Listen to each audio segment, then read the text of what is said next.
My fork hit the plate with a loud clank. I slowly finished chewing my bite, swallowed hard, and then uttered, "What?" Asterisk. Fuck. The scale. The one that stuck to the wall in the bathroom when I flung it. I'd forgotten to pick it up. My throat tightened. I know it must have freaked you out. But, they're for a model I've been working on. A model? John, they felt real. Well, thanks. He chuckled. I'm trying to make them as lifelike as possible. I was still extremely skeptical. Why were they in your shaving kit, though? They weren't finished curing, and I didn't want them to get messed up. So I just tucked them into there. Seemed like a strange choice to me, but conceivable. John was a very smart man, though sometimes his logic and reasoning on certain things differed drastically from my own. Okay. Well, what about the salt? I asked, deciding to just go for it now that the lines of communication had been opened. The salt? He asked, raising an eyebrow. Yeah. The cinnamon rolls you made? They were covered in salt. I had to throw them all away. And when I kissed you the other day, you tasted salty. He paused for a moment, took a deep breath, then looked down at his plate. I sweat a lot, Sonia. You know I've been working out more lately, too. I got up extra early and went for a run before I made those. God, I'm embarrassed now. So last night in bed. You're telling me that was just sweat, too? He looked back up at me and his eyes softened. Yes. I was having a nightmare. Oh, Sonia, it was awful and it felt so real. I was being drowned in the bathtub by some unseen force. I woke up drenched and confused, struggling to breathe. I tried to wake you up to help me. But you freaked out. I was still so disoriented that I couldn't explain that to you at the time. It all seemed so bizarre. But, at the same time, just plausible enough to stop me in my tracks and force me to recalibrate. And if it were all true, I felt bad. I realized I had been so stuck in my own head that I hadn't even considered how he might have been feeling. Flipping around the perspective, it would actually be me who looked like the irrational one. Throwing away the apology cinnamon rolls and crumpling up the note, screaming at him in bed and acting like he was a monster, sneaking around and collecting model fish scales to have them tested. God, no wonder they couldn't be identified. I felt absolutely ridiculous. I accepted his apology and his explanations, then told him I was sorry too for how I'd reacted to things. We finished our food and the episode of Deadliest Catch in silence. Then, John took my plate and told me not to worry about the dishes. He'd have them washed and put away by the time I got out of the shower. The bathroom was spotless. His shaving kit wasn't out, and the tub looked pristine, like it had been scrubbed clean and polished. Shit, it looked better than it did when we moved in. I smiled. It seemed like he was truly making a concerted effort to set things right between us. As I exited the bathroom in my robe, he came running down the hallway like a toddler, gleefully shouting, "My turn." I chuckled and rolled my eyes, then went off to bed to wait for him. He stayed in the bathroom showering for a long time, way longer than he normally did. When he finally emerged, he immediately crawled into bed with me and scooted his body close to mine, putting his arm around me and pulling me into an embrace. He was warm again. He was John again. I closed my eyes as he leaned in and whispered, "I love you, Sonia." I told him I loved him too. He gently kissed my cheek, then asked, "You wanna spawn?" My eyes popped open and I slowly turned my face to see his big cheesy smile looming over me. I let out a weak, nervous laugh and he winked. It was just a joke, albeit a poorly timed one. But still on par with John's typical goofy sense of humor, I thought. The tension in my body began to fade away as he started running his hands softly across my skin. We made love passionately that night. It felt the way it did when we had first gotten together, like all the magic between us was still very much alive. I peacefully drifted off to sleep in his arms, with my mind finally at ease. For a while it truly seemed like I had gotten him back. The more normal he acted, the more sure I became that I had just been overreacting that whole time. I doubted my own judgment and perception, luring myself into believing the thing I wanted so desperately to be true. By the next week, I'd almost forgotten about the whole thing. Then one morning everything changed. We were at the front door, grabbing our things from the coat closet and getting ready to leave for work, when I looked down and caught a glimpse of something odd. Lying just within view, sitting inconspicuously on the sole of his shoe, was a single strand of seaweed. No, my heart sunk. It wasn't one of those dried seaweed snacks they sell at the Asian market either. It looked slimy and wet, like it had just been dragged up from the water. Portions of the roots were still attached. I only had about a half second to process this information before he shoved his foot into the loafer. Fuck. He walked me to my car and kissed me goodbye. With clenched teeth, I forced a smile and drove away, looking at him through my rearview mirror. He stood there in the driveway and watched my car until I began to turn left at the stop sign at the end of our street. As soon as I was out of his sight, I punched hard on the gas. God damn it, I thought, slamming my hand onto the top of the steering wheel. Why did I have to see that? Why did it have to be there? Things had finally gone back to normal and now this? What the fuck? I drove to work in a silent state of panic, desperately trying to stop myself from spiraling. It's just a piece of seaweed, I told myself. It meant nothing. He could have been doing field research for the lab. Hell, there could be several perfectly rational explanations as to how it had gotten there. I mean, he was a marine biologist and we lived in Bar Harbor for Christ's sake. The ocean was 5 minutes from everywhere. It's not like seaweed was an uncommon thing to see around Maine. With as far as the tides drew back at the bay, it was practically expected. Things between us had been going so perfectly, better than they'd been in a while actually. I couldn't let this one little weird thing ruin all of that. I forced it to the back of my mind and tried to focus on my job. I had a report to finish on fishery management, and my boss was asking for progress updates daily. As the day went on though, my mind began to wander. During my lunch break I started Googling symptoms of psychosis, hallucinations, delusions, confused and disturbed thoughts. Okay, shit. That sounded like it could possibly apply to me as much as it did to him. If I'm being honest, I wasn't entirely sure what was real, and what I'd just been imagining. At that point, the only thing I was sure of was that one of us was experiencing delusions. Either John was losing his mind or I was. I can confirm that I was definitely experiencing the confused and disturbed thoughts part, though. Symptoms of a brain tumor. Headaches, seizures, changes in mental function, mood, or personality. That one hit a little too close to home. I bit down on my bottom lip and hit the backspace button. Trying to diagnose him using WebMD would be impossible. It would also serve to further my paranoia, which was the last thing I needed at the time. I just have to keep watching him to see if any more symptoms appeared. I dug around in my Greek salad, chasing a Kalamata olive with my fork when a thought came to me. I typed marine hatchetfish into the search bar. Living in depths of up to 4,000 feet, they looked about how you'd expect. Hideous little things with extremely large bulging eyes, a downturned gaping mouth full of tiny sharp teeth, and a grotesquely misshaped body. I remember thinking how terrifying these creatures would be if they weren't small enough to fit inside a human palm. Its scales were silver and delicate, just like John's model scales looked. If John was making a model, why would he choose such an ugly specimen? Let alone one belonging to a genus that wasn't even remotely in his realm of studies. I suppose he could have taken a personal interest in this particular fish, but I still didn't understand why. So I kept reading. There are 7 documented species of Argyropelechus, otherwise known as silver hatchetfish. Each species differs slightly in size and range, but they all share a few common traits. They feed on prey like small crustaceans, shrimp, and fish larvae, which they hunt by migrating to the surface at night. They utilize their disproportionately large pupils to detect even the faintest traces of light. And like many deep-sea fish, they possess bioluminescence. A set of tiny blue glowing lights emitting from their underbellies act to mimic rippling sunlight, concealing them from predators below. A nifty little evolutionary trick referred to as counter-illumination. Not exactly groundbreaking stuff, but I suppose I could see why John might have taken an interest in them. He'd always been particularly fascinated with bioluminescence, after all. I mean, you'd be hard-pressed to find a biologist who didn't at least agree that it was one of the most amazing natural phenomena to grace our planet. Maybe he was planning to attach tiny LED lights to his model. Shit, with it being almost December, maybe he'd been working on this as a Christmas gift for someone. Or perhaps even an ornament for our tree. I hope. I slid my phone into my pocket and went back to work, determined to finish my report.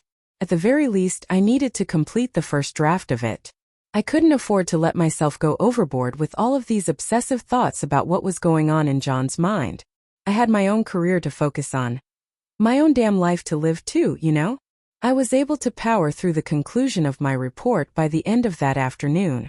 Not my best work, I'll admit, but it was something to show my boss the next day. John's vehicle was already in the driveway when I got home.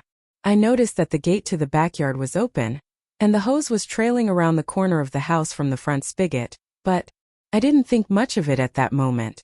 I walked inside and saw his field bag lying on the floor in front of the coat closet.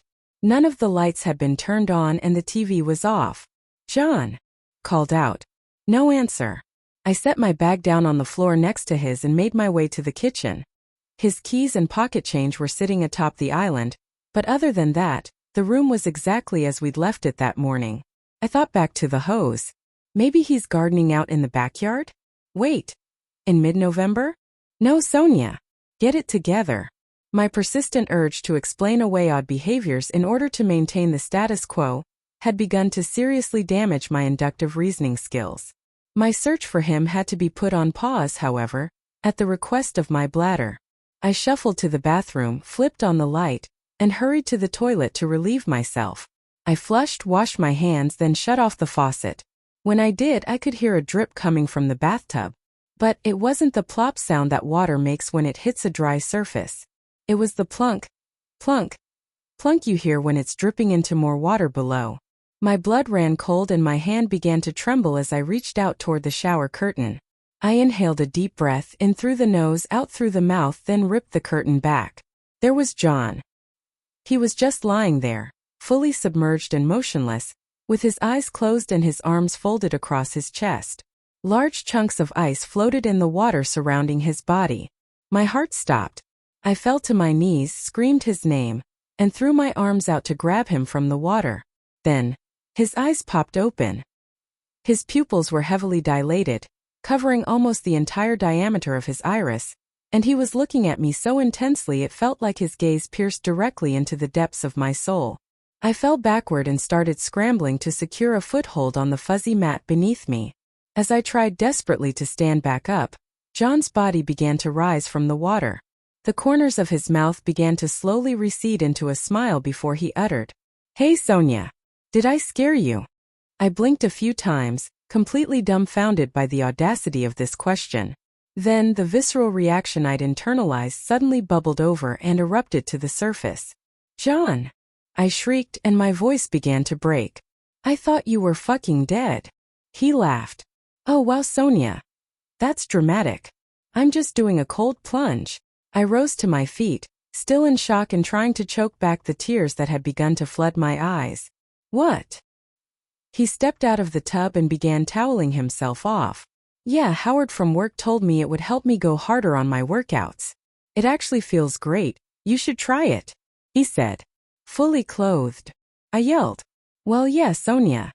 That's how you do it. You don't get naked like it's a regular bath." He giggled. I stared at him blankly until that stupid smile had left his face. "Are you okay?" he asked. "Geez, I had no idea that it would scare you. I'm sorry." I wasn't sure if I believed him or not, but that wasn't my focus at the time. I was upset and hurt. I wanted to scream and cry and beat my fists against his chest. How could he be so dismissive? So callous? But I knew at that moment trying to convey those feelings to him would do no good. Neither would it be to continue to question him. "It's fine," I said. It most certainly was not fine, but I didn't want him to think otherwise. The panic hadn't yet left my body, and with it came a type of calculated behavior I can only attribute to pure survival instinct. I allowed him to think I'd gotten over it and started dinner. It was a Tuesday, so I was making tacos. Cliché, I know, but it was just one of my things. After he'd dried himself off and changed clothes, he came into the kitchen and sat down at the island. I didn't turn around to look at him, I just kept stirring the ground beef in the pan. "You know," he said, "I've been craving seafood lately." I froze in place, gripping tightly onto the wooden spoon. "Maybe next Tuesday we can have fish tacos. Or later this week we could try shrimp scampi," he continued. It took everything in me not to react, but I resumed stirring and replied, "Yeah, sure. That sounds good. I can look up some recipes." John never asked for seafood before. He'd eat it if offered, but it was never one of his favorites. Was he testing me? If so, I hoped I'd passed. We ate, watched TV, and then I went to the bathroom to shower. This was my chance. I turned on the faucet in the bathtub, locked the door, and then went straight for his shaving kit on the counter. My heart was pounding out of my chest as I unzipped the kit, being extremely careful not to disturb whatever contents were concealed inside. And yes, I found exactly what I feared I'd find. More scales. A lot of them. Silvery, delicate, but this time dried. And horrifyingly, they were speckled with tiny red drops of what looked like blood. I leaned in closer and pulled out my phone to start taking pictures. When I zoomed in, I noticed that attached to the inner edge of each scale was a half ring of beige-colored tissue. Flesh. It was human flesh. Motherfucker. I dropped my phone and gripped the counter to steady myself, but the room was already spinning. I had to keep breathing. I had to move. I had to turn off the water. I ran over to the bathtub and shut it off right before it overflowed. Dark spots began to appear in my line of vision, and the blood drained from my face as an overwhelming wave of dizziness swept over my body. Fearing I was going to pass out, I lowered myself down onto the floor beside the tub and focused on the ripples in the water, trying to ground myself. The mystery white sediment had come back, lining every corner and crack of the tub. Little chunks of it were floating all over the surface. How could it have come back so quickly? And so much? I reached out and plucked the nearest chunk from the water.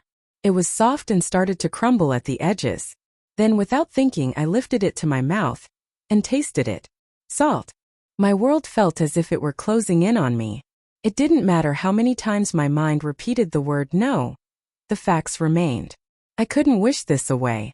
I felt broken and completely lost. There was nothing I could do, except to try to go through the motions of the rest of the night. I bathed, got dressed, went to bed, and pretended to be asleep. It took about an hour for him to crawl into bed next to me, then another to confirm he was sleeping. As soon as he started snoring, I rolled over in bed to face him, then lifted the covers and looked down at his body. I need to check, I thought. Holding my breath, I reached out and gently lifted the back of his shirt, disrupting his breathing pattern and causing him to shift slightly. I let go but scooted closer. Being caught inspecting his body that way would throw up alarms that I was onto him. But using my hands to do it under the ruse of cuddling wouldn't, I thought. I put my arm around him, resting it on his side. He didn't react, so I slid my hand underneath his shirt and started slowly moving it around his back, searching for any anomaly. His skin was ice cold again and clammy, almost rubbery. Other than that, I didn't feel anything else strange. So I slowly moved down to his hip. When I got there, I froze. Something instantly felt wrong. Like very wrong. His pelvic bone. It seemed to have somehow started to shift from its natural upright position to tilting downward. I pulled my hand away and quickly turned back over to face my alarm clock. That night, as I lay in bed next to him, I didn't sleep. Instead, I resumed my endless loop of thoughts. And in those thoughts, I finally stumbled upon a tiny speck of clarity drifting within a sea of confusion. I couldn't continue to live in this little fantasy land pretending everything was perfect, no matter how much I wanted to. What I needed was to be logical. I needed to look at this from a scientific perspective. Step 1, form a theory. I think my husband is a fucking fish person. Step 2, collect evidence in hopes of disproving said theory. At exactly 4:44 a.m., John stopped snoring. I shut my eyes tightly and waited as he got up and went to the bathroom. He spent about 20 minutes in there doing God knows what, then immediately left the house. When I heard his engine start out front, I shot up and ran to the window. Then, I watched his headlights trail down the street until he got to the stop sign. He didn't take a left into town. Instead, he took a right, headed toward the ocean. I ran to the front door, grabbed my keys and a coat, then shoved my feet into the first pair of shoes I could find. The harsh, cold night air hit me like a steamship, nearly knocking me over. I pulled the hood up over my head and scurried to my car, then tore down Hancock Street after him. A rush of adrenaline began surging through my body as I got closer and closer to the coast. Squinting through the darkness of the deserted street, I looked around in all directions, frantically trying to locate his vehicle, until I spotted it, parked just outside the house of a local artist. The shore path ahead was closed for the winter, so I turned down Devilstone Way, made a U-turn to face the end of the road, and cut my lights off. Although the thought crossed my mind, my gut told me that he wasn't inside that house. I got out of my car, leaving it running, and started walking toward the bay. I ducked under the large beach closed sign and continued until I was a few feet away from the rocky coastline. That's when I saw him.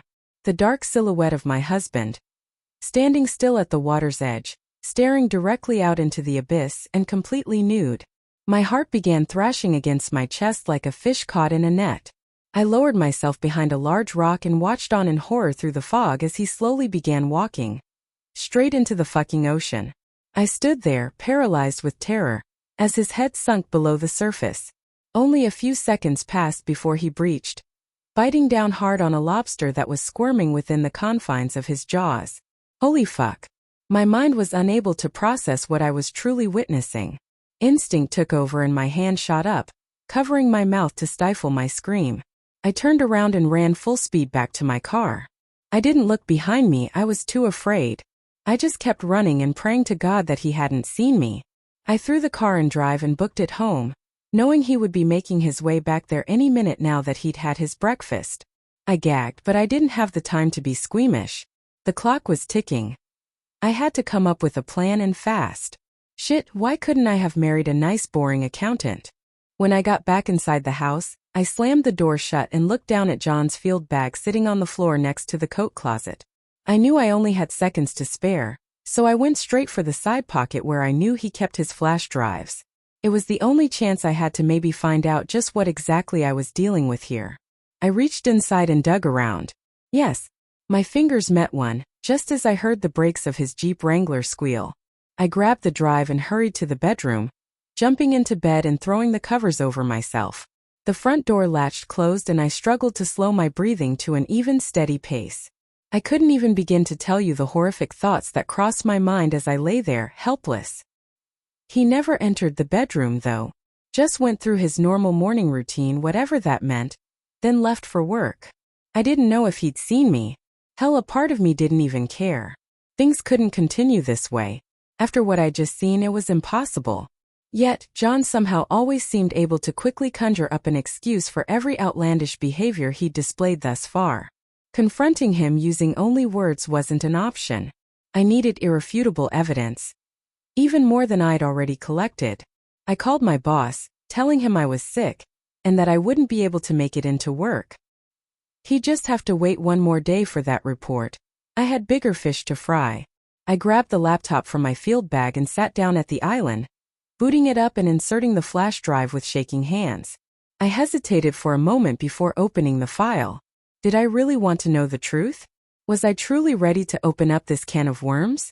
I knew that from this point on there was no going back. I inhaled slowly, deeply, then clicked. The top of the page read, MDI Biological Laboratory, pioneering new approaches in regenerative medicine. Fuck. Jessica was right. Should I call her? No, I can't. She made it clear she didn't want to be involved. I was on my own with this. With bated breath, I scrolled on. What followed was a wall of text filled with scientific jargon. I'll spare you the complicated details and summarize the best I can in layman's terms. Researchers were able to create synthetic bioluminescence systems by modifying a specific enzyme called luciferase, using a process known as directed evolution. This allowed for use in various applications, including the deep organs and tissues of other living animals. Yes, you did read that correctly. There are more than 40 known bioluminescent systems in the natural world, but only 11 of them have been able to be recreated and utilized by scientists with this specific technology. A new research project was formed in hopes of discovering how to manipulate and synthesize other bioluminescent systems, including those containing aquarin, the photoprotein responsible for creating blue light. Oh, thank God. I slammed the laptop shut. It all made sense. The clammy skin, the salt everywhere, the cold plunges, the lobster. Christ, all of it. Son of a bitch. I wondered what else I'd missed, and started tearing the house apart looking for more evidence. I'm well aware that I'd already collected more than enough in support of my theory. What I was looking for, secretly wishing for, was anything that might prove me wrong. Instead, I found more dried-up fish scales tucked away in different drawers all over the house. I found salt lining the corners of the floors, crusting to the edges of the baseboards. In the bathroom trash can were several shrimp heads, hidden underneath wads of slimy toilet paper. I remembered the hose and went out to the backyard to see what he'd been doing. A giant hole had been dug in the middle of our yard and filled with water, creating an enormous mud pit that spanned almost the entire length of the fence line. A dozen or so empty bags of aquarium salt lay discarded on the grass beside it. I knew with every fiber of my being. But I still needed to hear him say it. It was the only way I'd have any chance of helping him. I was convinced that this had to have been some sort of horrible accident. He'd gotten involved with this sketchy research somehow, and maybe he'd cut himself while handling some of the genetic material. If I could just find a way to force him into telling me what had happened, if I could back him into a corner to where he could no longer deny it, then maybe together we could try to reverse whatever was going on with his body. Or at the very least stop it from getting any worse. I hope. I walked inside the house, sat down at the laptop, and went back to the very first thing I'd researched when all of this crazy shit started. Hatchet fish. And then, with about 4 hours until he arrived back home from work, I formed a hypothesis and devised a plan. Tuna. One of the top predators in the ocean. An unsuspecting killer lurking in the depths of the Atlantic. The local seafood market had it on sale that week. Freshly cut tuna steaks for $10.99 per pound. I drove into town and purchased 2 large steaks, along with the ingredients needed to make a lemon caper sauce. Then I sped back home with my thoughts racing. I needed once and for all to expose him for the fishman I knew he was, to provoke a response so extreme, so undeniable.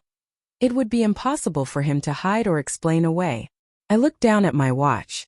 3:41 p.m. A little more than an hour left. The food would take almost no time at all to prepare, so I used the remaining moments I had alone to go through our wedding album. I sat down on the couch with tears forming behind my eyes, as I reflected on how happy that day was for us. Best day of our lives. The last 5 years with him had truly been so perfect. I couldn't understand why or even how it had all gone so wrong so quickly. All I knew was that I had to try to fix this. I had to get John back. I sunk down into the cushions and began hugging the throw pillow beside me. Suddenly my phone vibrated, jolting me back into an upright position. Headed home. Go time. I shut the photo album, wiped my eyes, then made my way to the kitchen. I started on the sauce first, throwing it together in about 10 minutes, and remembering to set aside a few lemon wedges to use as garnish. Then I started searing the tuna, 1.5 minutes on each side. I set 2 plates out on the island, and took in a deep breath as I heard him pull into the driveway. My entire body was shaking, but I knew I had to try to stay calm. I couldn't risk spooking him before he was in position. "Hey," he said with a confused smile as he entered the kitchen. Standing strategically in front of the pan on the stove, I replied, "Hey John, I've got a surprise for dinner tonight." He sat down and sniffed at the air intensely. Then he stopped, and the smile slowly faded from his face. His Adam's apple bounced upward as he swallowed hard, and his pupils began to dilate. "What is it?" he asked nervously. I grabbed the pan from the stove and quickly plopped one of the steaks down onto the plate in front of him. "Tuna," I said. He looked down at it and his eyes widened. As I began to pour the sauce over his steak, his nostrils flared and he began breathing heavily. I squeezed a bit of juice from the lemon wedge around his plate, but I was so focused on watching him for a reaction that I accidentally squirted a droplet into his eye. He didn't flinch. Instead, 2 vertical-facing inner eyelids quickly slid from each corner, meeting in the middle with a squish. My mouth fell open and I gasped. I dropped the wedge and ripped my hand away, but before I could even fully react to that horror, another began to unfold in front of me. On his stomach, underneath his button-up Hawaiian shirt, a set of 6 tiny blue lights began to glow. I jumped backward, tripping on the bar stool next to me and hitting the ground hard. I quickly scrambled back up to my feet using the island for leverage, then pointed my finger at John and screamed, "I fucking knew it!"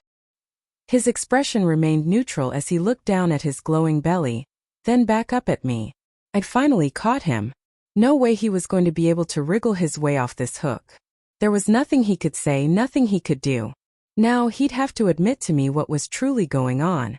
"Sonia, I'm dying." Those 3 words took the wind right out of my sails. My chest tightened and my arm dropped back down to my side. What? His head hung low as he pushed the plate away from himself and whispered, I thought I had more time. But nothing I've tried has worked. John, tell me what happened to you. I demanded. He took in a deep breath, then began to speak. Back when this all started, I never thought it would go this far. During the first few weeks, I quickly began to realize that some of the changes were, well, more than I'd bargained for. Sonia, I swear. I tried to stop it, I tried to fix it, but I couldn't keep myself from going back. I don't know, I started to like it.